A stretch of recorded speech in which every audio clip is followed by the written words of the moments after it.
everybody. So just to wrap up the Homesteaders of America conference, and I hope you'll go back and watch those videos. I worked hard to interview a lot of different kinds of people, from speakers to homesteaders, prospective homesteaders, and channel owners.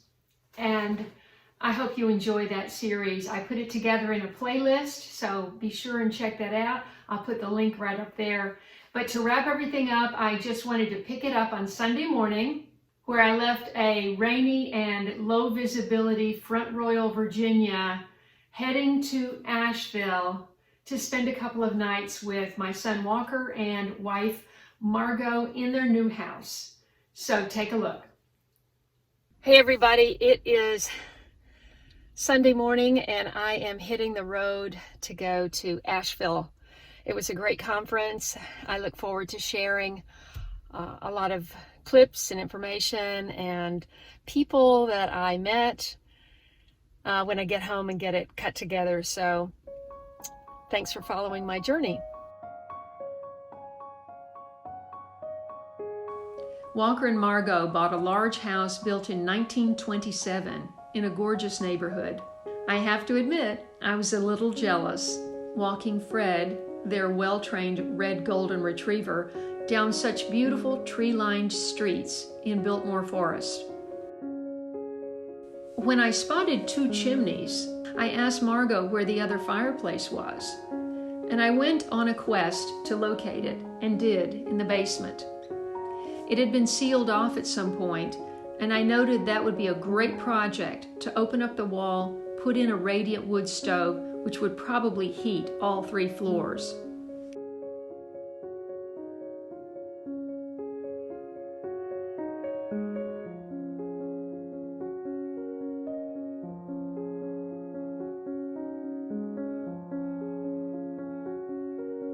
We ate out, sushi and Korean food, and I took Walker to Lowe's for an early birthday present of prepping supplies and 2 propane tanks for the dual fuel generator I gave them as a wedding present.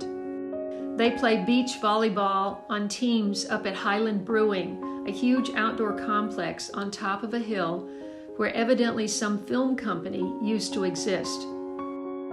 I enjoyed being outside, watching them having fun. Afterwards, we took in their favorite Korean restaurant.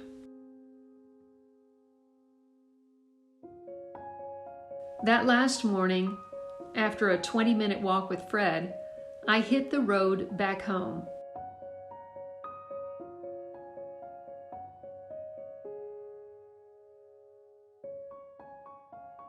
I have to say, that drive out of the mountains was a bit tense with all the trucks, and I was happy to arrive home safely on such a beautiful day. So I wanted to go over all of the things that I purchased at the conference. And I gotta say, I'm not a big book reader anymore. I just don't find the time. I spend a lot of time editing. My eyes are tired. I'm tired. And I do a lot of audiobooks. So I didn't buy a lot of books, but boy, you can get a lot of books there. I will go through the few that I did buy. I got Joel Salatin's latest book, Polyface Micro, which Polyface is the name of his farm, and he is scaling down the measures, the operations that they use at Polyface down to a homesteading scale. So this says, success with livestock on a homestead scale. Well, of course, I don't have any livestock yet, but I have all along been thinking about getting chickens. And of course, other people have recommended other animals for me as well. So I'm going to figure that over the winter and see if I can really pull that off here. We'll see. And even though I did not interview John Moody, he was one of the speakers, and he has a number of books that he and I think his wife have written, and I picked up a couple because I am growing elderberry. So I thought, well, as long as I've got to start on elderberry, I'll learn more about it. This is the book of Forage, Cultivate, Prepare, and Preserve. I mean, it's got it all in there, I would think. So I got that. And then I also thought, sourdough bread is so good. I have no idea how to make a starter for sourdough. So he and his wife have a book called DIY Sourdough, The Beginner's Guide to Crafting Starters, Breads, Snacks, and More. So I picked that up as well.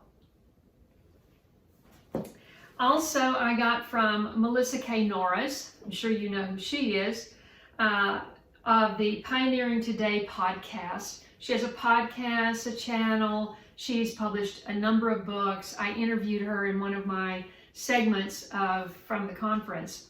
And this one is the Family Garden Plan. Grow a year's worth of sustainable and healthy food.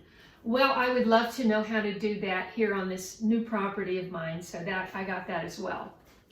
Now, if you saw the series, you know that, and I don't remember her name, unfortunately, but she and her family make the dryer balls, and I can't, it was a funny story because I paid for them and I thought, well, I don't want to be carrying this around all day, so I'll come back and get it.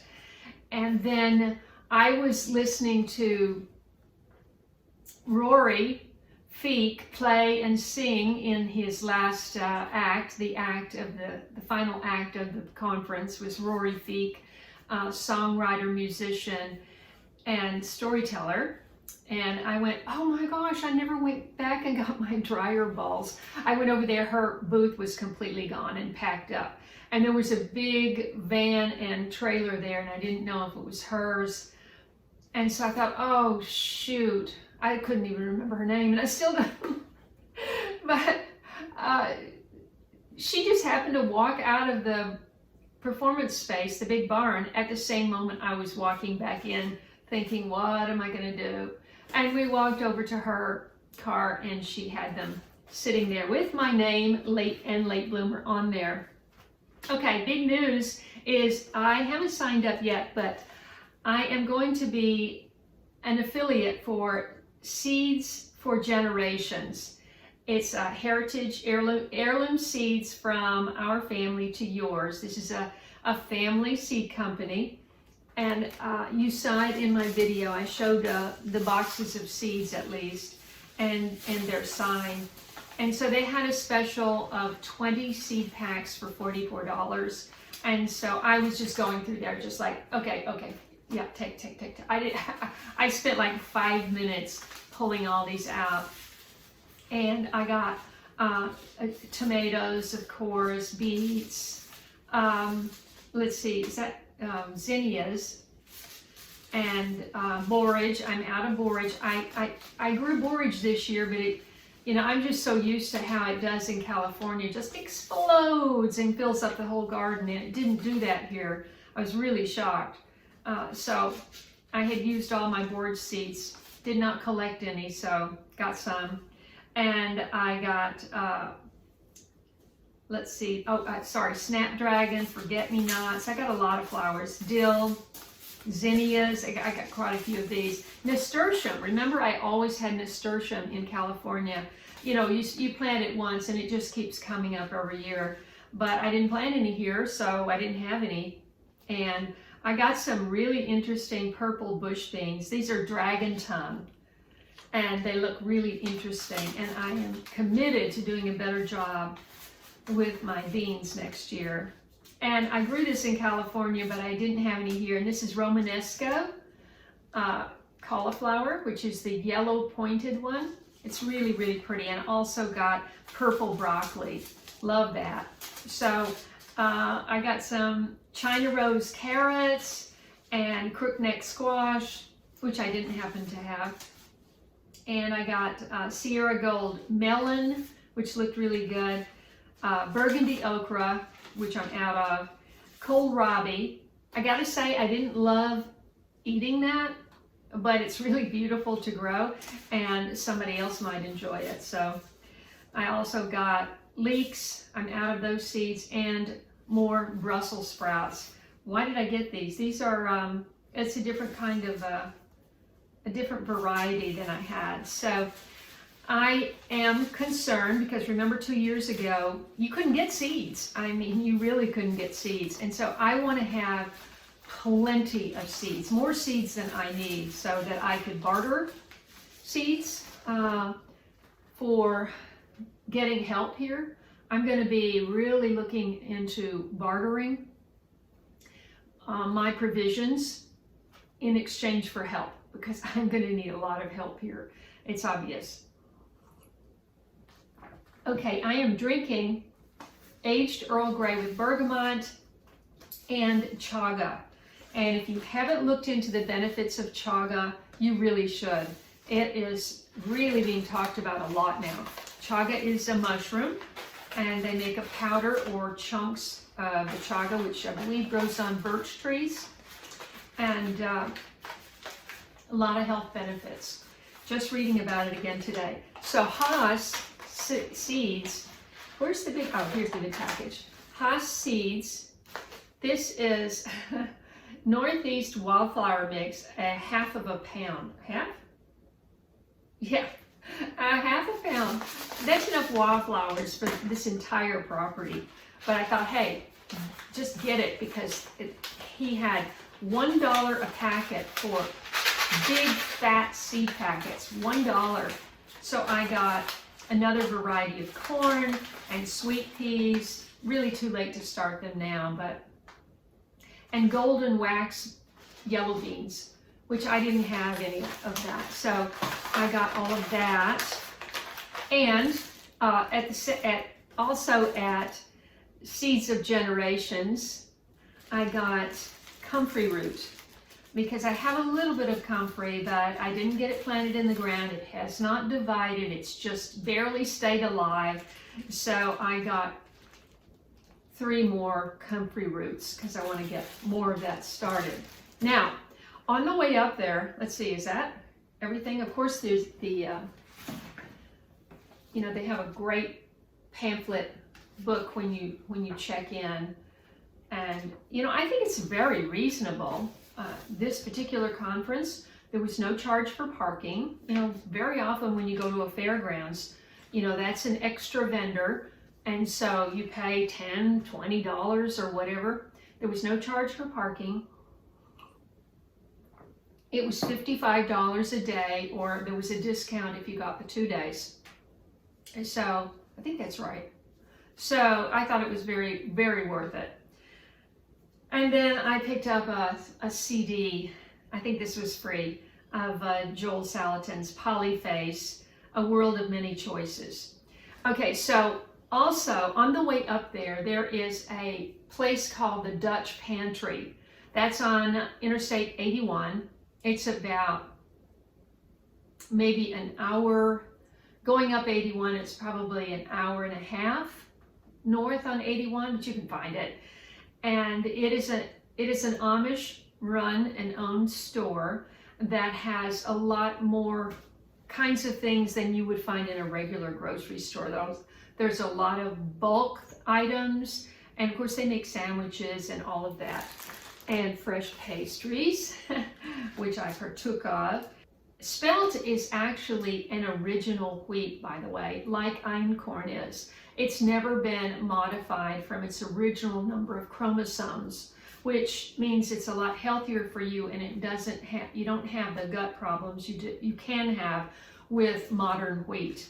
Many people have gut problems with modern wheat, and so I encourage you, rather than giving up wheat altogether, if it's something that you really love, to try spelt or to try einkorn flour. You can find it. So I got a big bag of freshly ground spelt flour. And then also, I actually hadn't seen this, I don't know why, but Virginia Mills makes heritage meal, and they have blue cornmeal, which is purple. I don't know why they call it blue, it's purple. But this comes from planting blue corn, you know, the dark blue kind of purpley colored corn. And I just thought, I can't wait to have some. I bought this wonderful antique corn stick. It's not the typical kind that looks like corn with the ridges. It's this shape, rounded in this shape. And so I look forward to making that and making a video. And also I got some more cornmeal fine. I had bought Bob's Red Mill. It was coarse ground cornmeal, and that's really hard to make your fried okra. I don't batter my okra. In other words, I don't make up a milk or egg batter with flour and dip it in that, because I just think that's just overkill. That's too much. I just like to roll my okra because of the sliminess of the okra. If you roll it in cornmeal and just salt and pepper, that's all you need. But if the cornmeal is very coarse, it just falls off when you're cooking it. It doesn't even stick to it. It stays in the pot, in the dish, you know, that you mixed it up in. So I needed some fine cornmeal, and I got that. And I also got this, which I have never tried to do, and I want to try. And this is for at-home meat curing, and I guess it's just salt, but there are instructions. This is made by Morton, and it's tender, quick, homemade meat cure, and I just wanted to try that. So also, I'm sure I could get these anywhere, but I saw, you know, I had this really big stainless steel. These are not stainless steel. Well, they might be, but they're very thin. And I got 2 of these because so many times you need something bigger to mix up stuff, and I just don't have it. I also got some cheesecloth. You always need cheesecloth. And and they had plenty of these at the conference too. I didn't think that I didn't think about it. I just saw, you know, I really need an apron. I did all those cooking videos just in my late bloomer t-shirts, and these are actually very thin, but they are handmade by some lovely Amish woman, I'm sure. And one has roosters and chickens, and one has chili peppers. So you're gonna get to see those in some videos coming up. So I hope you'll subscribe. There's a new development that you're going to see it in a video this week. A person I met yesterday, he's going to be a fabulous person to know and to introduce to you, and I can't wait. And he's going to help me with my garden. So I hope you'll subscribe. Stay tuned for what's coming up. I've harvested more winter squash, did a little review of the garden. That's coming up as well. And then, of course, I went to the plant swap where I met this man, and also picked up the kitties. So a lot has happened in the last few days since I've been home, and I can't wait to get those videos up and edited so that you can see them. Please share my Homesteaders of America Conference videos, and I also included on there, if you've never seen it, the video from Doug and Stacy's Homesteading Life Conference that they do every year in Hannibal, Missouri. I had a great time there year before last. I missed this year. I was kind of busy in August. But anyway, thanks so much for watching, and I look forward to seeing you in the next video.